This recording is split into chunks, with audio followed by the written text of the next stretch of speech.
It's Patrick Hutzel from IntensiveCareHotline.com, where we instantly improve the lives for families of critically ill patients in intensive care so that you can make informed decisions, have peace of mind, real power, real control, and so that you can influence decision making fast, even if you're not a doctor or a nurse in intensive care.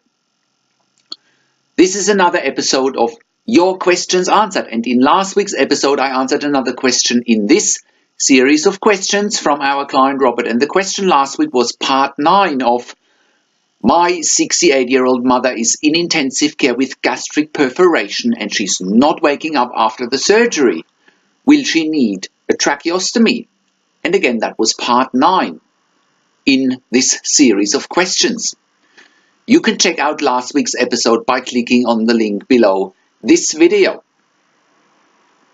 You can also find previous questions answered from our client Robert. Again, I'll put some links to those other questions from Robert below this video in the written version of this blog. In this week's episode of Your Questions Answered, I want to answer the next question from my client Robert, which are excerpts from email counseling and consulting sessions with me. And the question this week is part 10 of my 68-year-old mother is in intensive care with gastric perforation and she's not waking up after the surgery. Will she need a tracheostomy? So Robert continues with his mother's situation in another email.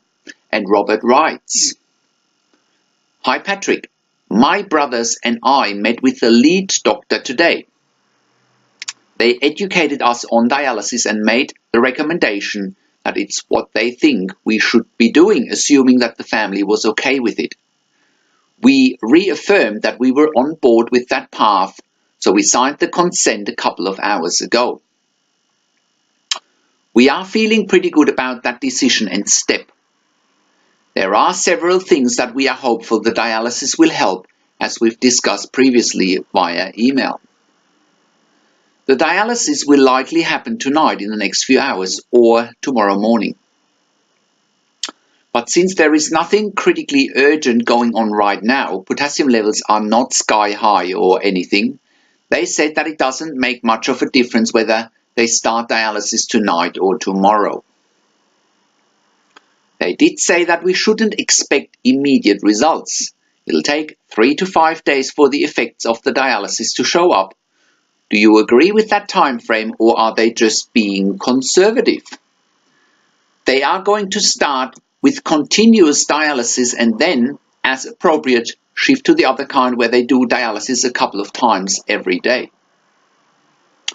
On the other front, things are relatively the same as yesterday. The kidney function is still very low, almost zero production of urine today, hence the dialysis. But other vitals are the same or slightly improved.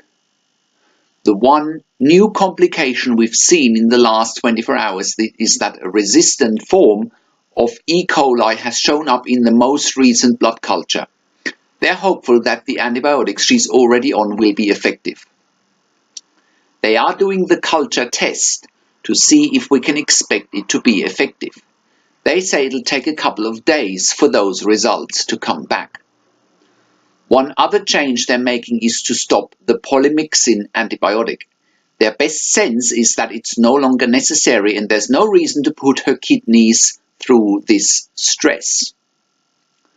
We asked whether it made sense to stop that antibiotics given we were proceeding with dialysis and going to give relief to her kidneys anyways. But they said that antibiotics are generally speaking not a good thing, and if they needed to restart it, they could anytime. They also did a CT scan and they said that the first surgery is healing really well and the intestine connection is looking really good as well. So all seems okay on that front at this stage. Many thanks from Robert.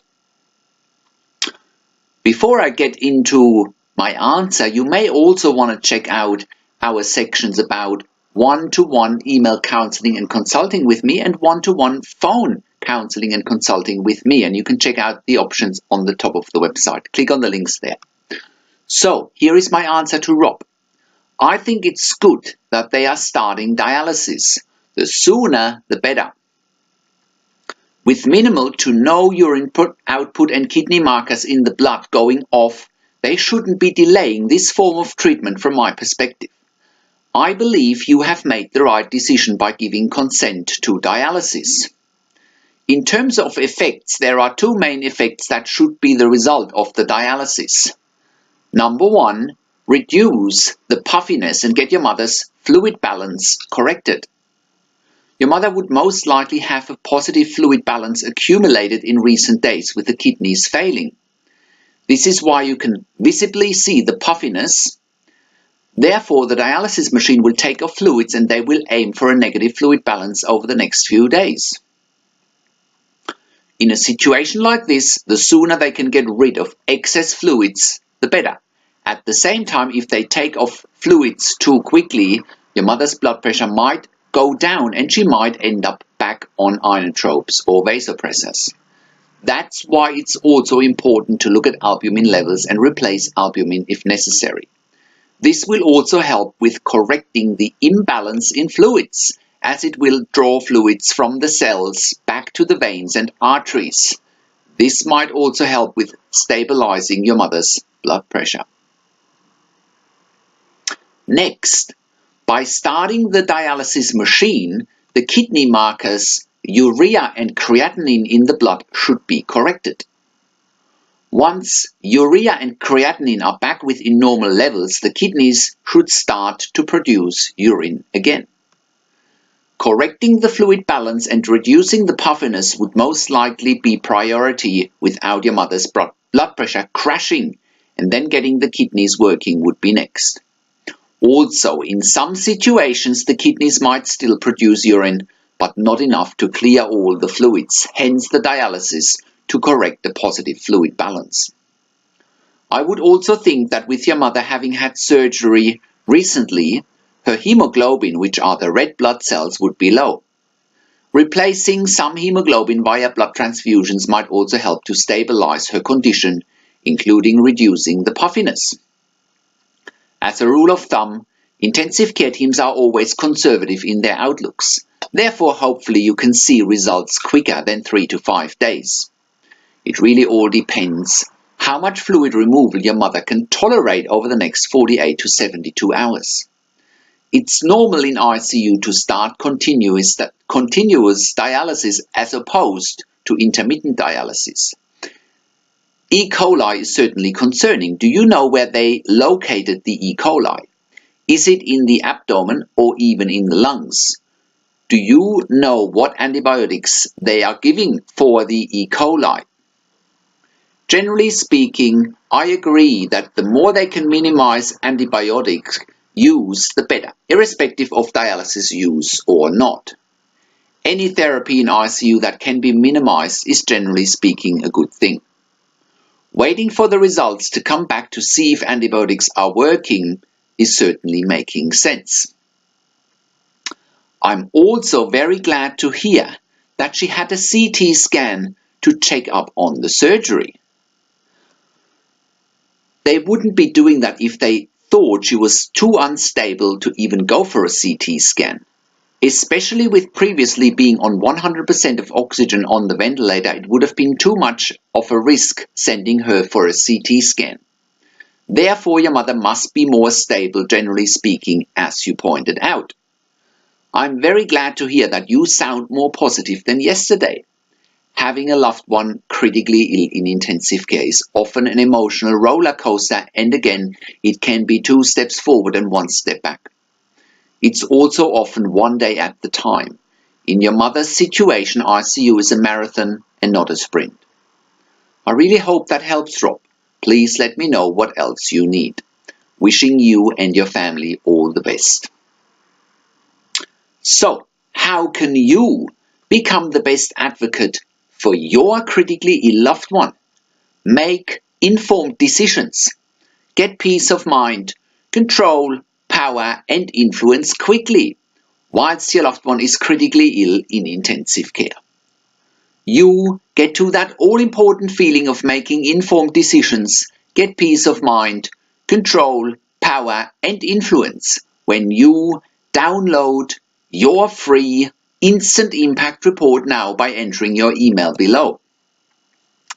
In your free instant impact report, you learn quickly how to make informed decisions, get peace of mind, real power and real control, and how you can influence decision making fast whilst your loved one is critically ill in intensive care.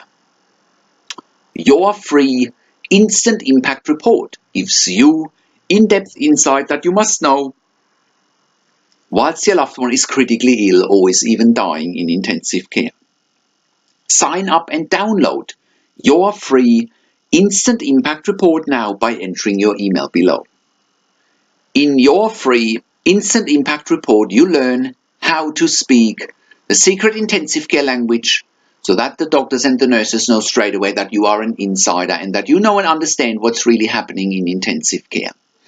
In your free report, you will also discover how to ask the doctors and the nurses the right questions, discover the many competing interests in intensive care and how your critically ill loved one's treatment may depend on those competing interests, how to eliminate fear, frustration, stress, struggle and vulnerability even if your loved one is dying. You get 5 mind-blowing tips and strategies helping you to get on the right path to making informed decisions, get peace of mind, control, power and influence in your situation. You'll get real-world examples that you can easily adapt to your and your critically ill loved one's situation. How to stop being intimidated by the intensive care team and how you will be seen as equals. You'll get crucial behind-the-scenes insight so that you know and understand what is really happening in intensive care and how you need to manage doctors and nurses in intensive care, and it's not what you think. Thank you for tuning into this week's Your Questions Answered episode, and I'll see you again next week in another update. Make sure you also check out our blog section for more tips and strategies, or simply send me an email to support@intensivecarehotline.com with your questions, or you can call me. Find international phone numbers on the Contacts tab. Also, check out our ebook section where you get more ebooks, videos and audio recordings, and where you can also get one-on-one counseling and consulting with me via Skype, over the phone or via email by clicking on the Products tab. This is Patrick Hutzel from intensivecarehotline.com, and I'll see you again next week in another update.